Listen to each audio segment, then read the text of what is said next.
चाहते हैं तो थोड़ी देर रुक सकते हैं या बिल्कुल अभी मिलने की इच्छा है? वो राजा थोड़ा हैरान हुआ, कोई भी हैरान होता।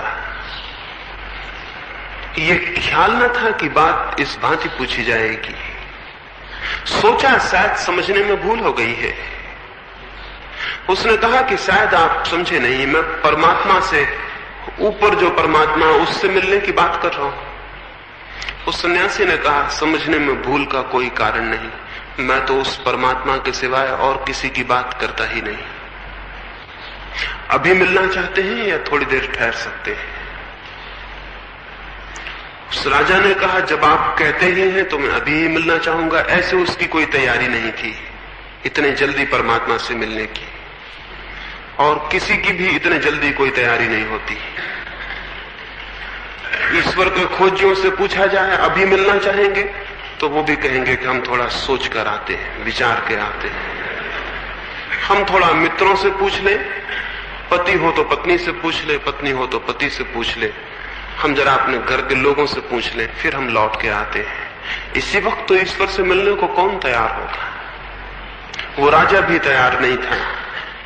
लेकिन जब बात ही, मुसीबत ही आ पड़ी थी सिर पर, तो उसने कहा कि ठीक है, आप कहते हैं तो मैं अभी मिल लूंगा। सन्यासी ने कहा, लेकिन इसके पहले कि मैं आपको परमात्मा से मिलाऊं, ये छोटा सा कागज है, इस पर अपना परिचय लिखते हैं। और लिखा उसने जो उसका परिचय था।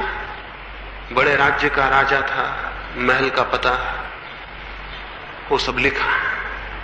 सन्यासी ने पूछा कि क्या मैं मान लूं यही आपका परिचय है?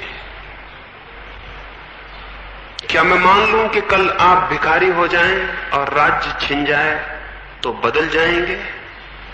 उस राजा ने कहा कि नहीं, राज्य छिन जाए तो भी मैं तो मैं ही रहूंगा। तो सन्यासी ने कहा कि फिर राजा होना आपका परिचय नहीं हो सकता, क्योंकि राज्य छिन जाने पर भी आप रहेंगे और आप ही रहेंगे, भिखारी होने पर भी आप ही रहेंगे। तो फिर राजा होना आपका परिचय नहीं हो सकता। और ये जो नाम लिखा है, माँ बाप दूसरा नाम भी दे सकते थे, और आप भी चाहें तो दूसरा नाम रख ले सकते हैं, उससे भी बदल नहीं जाएंगे। उस राजा ने कहा, नाम से क्या फर्क पड़ता है, मैं तो मैं रहूंगा, नाम कोई भी हो।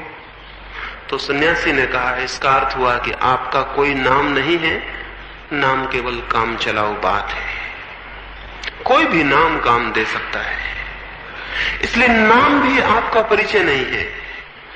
तो फिर क्या मैं मानूं कि आपको अपना परिचय पता नहीं है? क्योंकि दो ही बातें आपने लिखी हैं, राजा होना और अपना नाम। उस राजा ने वो कागज वापस ले लिया और कहा, मुझे क्षमा करें, अगर मेरा नाम, मेरा धन, मेरा पद और मेरी प्रतिष्ठा मेरा परिचय नहीं है, तो फिर मुझे पता नहीं कि मैं कौन